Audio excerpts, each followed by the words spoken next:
जय हिंद दोस्तों, उम्मीद करता हूँ आप सब अच्छे होंगे। दोस्तों आज की डेट में हर कोई व्यक्ति लोन की किस्त ना भर पाने की वजह से सिर्फ और सिर्फ रिकवरी वाले से बहुत ज़्यादा डर रहा है। लेकिन रिकवरी वाले का डर कहाँ तक सही है? क्या आपको अपने अधिकारों के बारे में पता है? दोस्तों अधिकतर लोगों के मन में एक डर बनाकर रिकवरी एजेंट जो आप लोगों के साथ बर्ताव कर रहे हैं, जिस कारण आप लोग हताश हैं, परेशान हैं। हर कोई व्यक्ति यूट्यूब पर आकर सर्च करता है लोन रिकवरी एजेंट हरासमेंट, कोई सर्च करता है रिकवरी एजेंट से छुटकारा कैसे पाएं। तो तमाम तरीके के लोगों के एक क्वेश्चन बना हुआ है। लोग यूट्यूब पर वीडियो देख लेते हैं लेकिन हल अभी तक नहीं निकलने को आ रहा। वीडियो देखने के बाद रिकवरी एजेंट फिर भी आ रहा है, आपने हर तरह के क्वेश्चन जो भी थे आपने वहाँ पुट किए, आपको उस तरह की वीडियो मिल गई, लेकिन उसके बावजूद भी रिकवरी एजेंट घर पर आ रहे हैं। तो ऐसा क्या किया जाए रिकवरी एजेंट आपके घर पर आए ना, क्योंकि जब तक रिकवरी एजेंट आएंगे तब तक आप अपना काम नहीं कर पाएंगे और अपना किसी भी तरह का कोई भी अपना आने वाला कोई भी समय अच्छा नहीं बना पाएंगे, क्योंकि रिकवरी एजेंट ही है जो आपको बहुत ज़्यादा परेशान करते हैं। जितना हो सके रिकवरी एजेंट से ये लोग छुटकारा पाने की कोशिश करते हैं, लेकिन जब लोन डिफॉल्टर हो जाता है बंदा, उसके बाद उसको कोई भी हल नहीं निकलता, फिर ज़्यादा से ज़्यादा वीडियो देख के अपने क्वेश्चन के आंसर लेने की कोशिश करता। तो मैंने एक छोटी सी वीडियो आपके लिए बनाई है ताकि आपको पता चल सके आपके अधिकार क्या हैं और आप इन रिकवरी एजेंटों को घर पे आने से कैसे रोक सकते हैं और इनको कैसे स्टॉप लगा सकते हैं।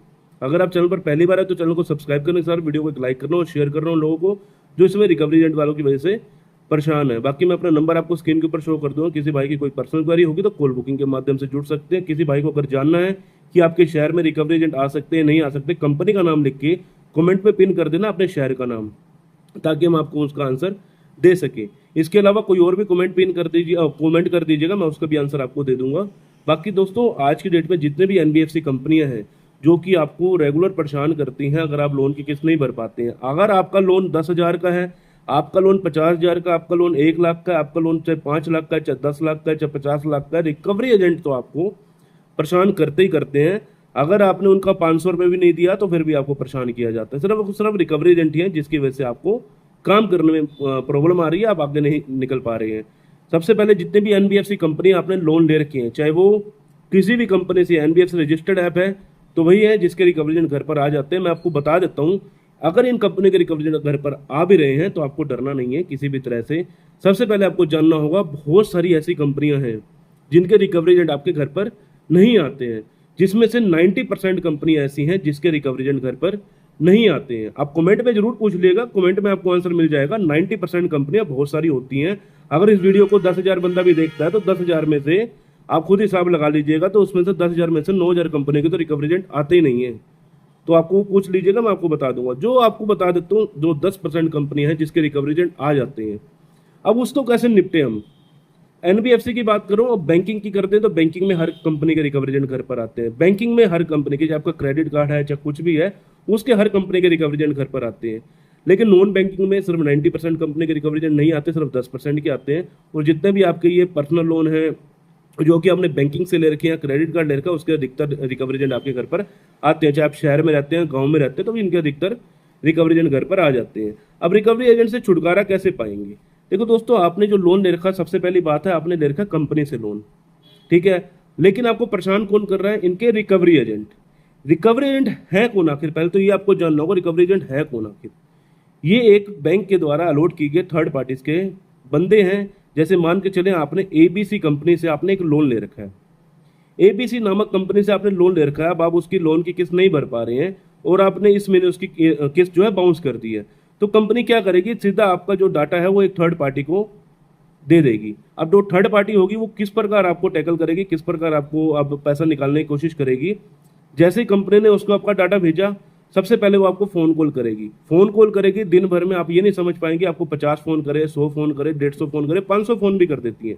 अगर आपके साथ ये दिक्कत प्रॉब्लम आ रही है तो कमेंट में जरूर बताना कि मेरे को दिन भर में 200 प्लस कॉल आ रही है। अगर आपके मल्टीपल लोन है, मल्टीपल लोन में तो आप ये कह के चलिए, अगर आपको एक कंपनी से 200 कॉल आ रही है, अगर आपका 10 कंपनी से है लोन, तो आपके कम से कम 2,000 कॉल आएंगी आपके पास।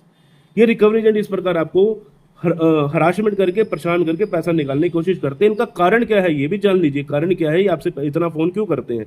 देखो, जो आपका बैंक है उसने आपका डाटा दिया थर्ड पार्टी को। अब थर्ड पार्टीज के पास जितने भी है बंदे सारे कमीशन बेस पर काम करते हैं, ठीक है। अब कमीशन उनको कब मिलेगी? जब आप उनकी पेमेंट कर दोगे। आप उनकी पेमेंट नहीं करोगे, तमाम तरीके से वो गंदी गंदी गालियां भी देंगे, तमाम तरीके से आपको हरासमेंट करेंगे, आपके कॉन्टैक्ट लिस्ट पर कॉल करेंगे, तमाम तरीके से आपको और भी ड्रावा देंगे ताकि आप उनका पैसा वापस कर सको।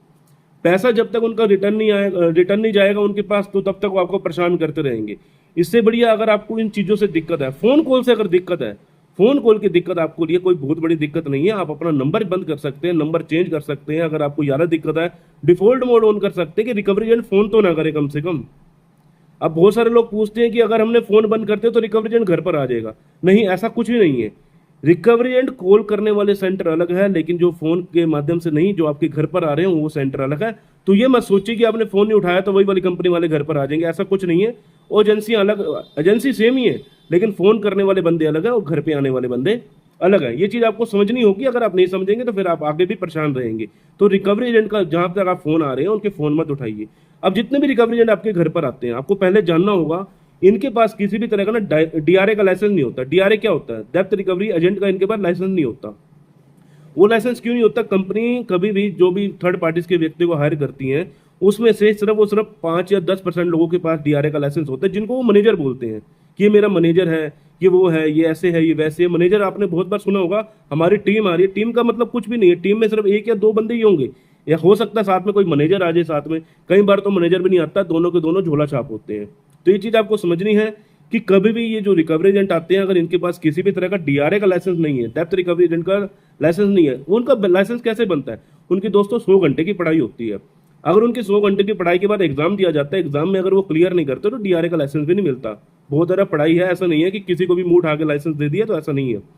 दूसरा, उनके पास किसी भी तरह का आईटी प्रूफ नहीं है, तो वो भी रिकवरी एजेंट नहीं है। अगर उनके होम विजिट लेटर नहीं है, तो भैया होम विजिट लेटर लेके आओ। आप मेरे घर पे आ रहे हो, आपने कहीं से पूछा है, आपने बैंक से लिखवा के लेके आओ कि मैं व्यक्ति से पैसा लेने जा रहा हूँ।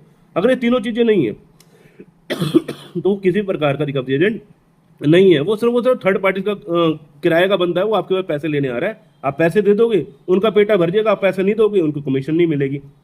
तो ये सब चीजें हैं। अगर कोई भी आपके पास थर्ड पार्टी का रिकवरी एजेंट आ रहा है और आपको गाली गलौज या फिर आपके बदतमीजी कर रहा है, तो इसका भी समाधान है। ये मत सोचिए इसका समाधान नहीं है। समाधान हर चीज का है। गाली गलौज करे या फिर आपके किसी तरह की बदतमीजी करे, आपके पास अपना फोन है, आपने जिस फोन से लोन ले रखा है उस फोन से वीडियो रिकॉर्ड कीजिए। वीडियो रिकॉर्ड में उनकी सारी की सारी बातें स्पष्ट होनी चाहिए, कंपनी का नाम साथ में होना चाहिए, आपके पास एक सबूत होना चाहिए। अगर सबूत है, आरबीआई को सीधा डायरेक्ट टैग कर सकते हैं ट्विटर के माध्यम से, या फिर आरबीआई के पोर्टल में सीधा डायरेक्ट इनकी कंप्लेंट डाल सकते हैं। इससे उस रिकवरी एजेंट की कंप्लेंट भी हो जाएगी। कंप्लेंट होने की वजह से उसकी नौकरी भी जा सकती है। और दूसरा, आपको जो दिक्कत परेशानी आ रही है रिकवरी एजेंट की, ये वो आपके साथ ये गाली गलौज करना ज़्यादा देर तक नहीं चलता। अगर आपने इनकी कंप्लेंट कर दी, इनकी नौकरी भी जाएगी, कंपनी को आपको मुआवजा भी देना पड़ेगा। क्योंकि आरबीआई की गाइडलाइन के अनुसार अगर कोई भी व्यक्ति थर्ड पर्सन को भी आपके लोन के बारे में बताता है, ये बिल्कुल ही गलत है। इसमें ऐसा नहीं है कि आपका लोन चल रहा है तो हर किसी को, आपके घर के सभी मेंबर को बता के चले जाएंगे, ये कर देंगे, वो कर देंगे। सब कुछ सरासर गलत है। तो आप इनकी कंप्लेंट दर्ज करवा सकते हो, या तो आरबीआई के पोर्टल पर करवाइए या फिर उनके ट्विटर हैंडल पर आप इनकी कंप्लेंट डालिए। कंपनी को साथ में टैग कीजिए और रिकवरी एजेंट के जो भी है आपके वीडियोस है वो भी टैग कीजिए, ताकि उनको भी कुछ ना कुछ पता चल सके कि आपके अधिकार क्या कहते हैं। आपके अधिकार यहीं तक है कि आप लोगों को पता होना चाहिए कि भैया रिकवरी एजेंट सुबह 7 बजे से लेकर शाम को सवेरे 8 बजे से लेकर शाम को 7 बजे तक रिकवरी एजेंट घर पर आ सकता है। कई रिकवरी एजेंट आपको कह रहे हैं हम सवेरे 7 बजे आ जाएंगे। अगर वो आ रहे हैं तो उनकी कंप्लेंट कीजिए। अगर वो शाम को 7 बजे के बाद आ रहे हैं उनकी कंप्लेंट कीजिए। कोई भी रिकवरी एजेंट किसी भी तरह का आपका बाल भी मांगा नहीं कर सकता। अगर आपको अपने अधिकारों के बारे में पता है, अगर आप इनसे और छुटकारा पाना चाहते हो, सबसे पहले कंपनी को देखो। अगर आप डिफॉल्ट होने वाले, आपको ही पता होगा अगले महीने हम डिफॉल्ट हो जाएंगे, हमको दिक्कत परेशानी चल रही है, जॉब नहीं है, बिजनेस में लॉस हो गया, तो कंपनी को सबसे पहले लीगल प्रायर नोटिस भेज के रखो। लीगल प्रायर नोटिस भेजने से क्या होगा, एक एडवोकेट के माध्यम से ही बनवाना जो लीगल प्रायर नोटिस है। उससे क्या होगा, आपके पास कोई भी हो, एडवोकेट नहीं भी होगा तो हम संपर्क कर सकते हैं, हम आपको एडवोकेट हायर करके दे देंगे। लेकिन अगर आपके पास भी कोई है, आपका पड़ोस में कोई आपका दोस्त एडवोकेट है, तो आप उससे बनवा सकते हो legal prior notice. Legal prior notice बनवाने से क्या होगा, अब आपके घर पे जो रिकवरी एजेंट आ रहे हैं, एक तो आप उनको दिखा सकते हो भैया मैंने कंपनी से समय मांग रखा है, चलो जी ठीक है, एक चीज तो ये होगी आपके प्रूफ। दूसरा, अगर कोई कंपनी केस करती है तो हमारे पास एक और प्रूफ है कि भैया हमने कंपनी को पहले ही बता रखा था, तो ठीक है, उसमें फिर आपके केस में भी जो है प्रॉब्लम से आपका हल निकलना आपके लिए बहुत ज़्यादा लाभदायक हो जाता है। तो इस चीज़ों को आपको समझना होगा। लोन की कोई बड़ी समस्या नहीं है। लोन एक समस्या जरूर है, लेकिन इतनी बड़ी समस्या नहीं है कि आपको रिकवरी इतना डरा कर चले जाएंगे कि आपको जेल हो जाएगी, ये कर देंगे, वो कर देंगे। अगर वो आपके किसी रिश्तेदार को फ़ोन करके भी डरा रहे हैं कि हाँ भैया रिश्तेदार को फ़ोन कर रहे हैं और आपको इन चीज़ों से डर लग रहा है, तो डरने की जरूरत नहीं है। आपने सिर्फ और सिर्फ उनको ट्विटर पर कंप्लेंट डालनी है, उसका भी बहुत बड़ा इंपैक्ट पड़ता है इन लोन कंपनी के ऊपर। तो आप उस समझदार व्यक्ति में से बने जो कि ये चीजें कर रहे हैं, लेकिन आप नहीं कर रहे हैं, तो आप लोगों को इस चीजों से रूबरू होना चाहिए, इन चीजों से समझना चाहिए कि रिकवरी एजेंट आपका कुछ नहीं कर सकते। पैसा है तो दे दो, कंपनी को दो, लेकिन रिकवरी एजेंट को कभी भी 1 रुपया देने की जरूरत नहीं है। किसी भी रिकवरी एजेंट से किसी भी तरह का वार्तालाप करने की फालतू जरूरत नहीं है। आपने पैसा कंपनी से लिया, आपने एबीसी कंपनी से पैसा लिया, या तो उसकी ऐप पर पेमेंट कीजिए या फिर आप उनके लोन नंबर पर पेमेंट डालिए। कभी भी रिकवरी एजेंट के खाते में पैसा मत डालिए। अगर आप रिकवरी एजेंट के खाते में पैसा डाल देंगे तो वो भी आपका वेस्ट हो सकता है। ठीक है, तो उम्मीद करता हूं आपको रिकवरी एजेंट से जो डर है वो समाप्त हुआ होगा। रिकवरी एजेंट से इतना मत डरो कि आप लोगों को आगे आने वाले समय पर किसी भी तरह का परेशानी का सामना करना पड़ेगा। उम्मीद करता हूं। जय हिंद, जय भारत।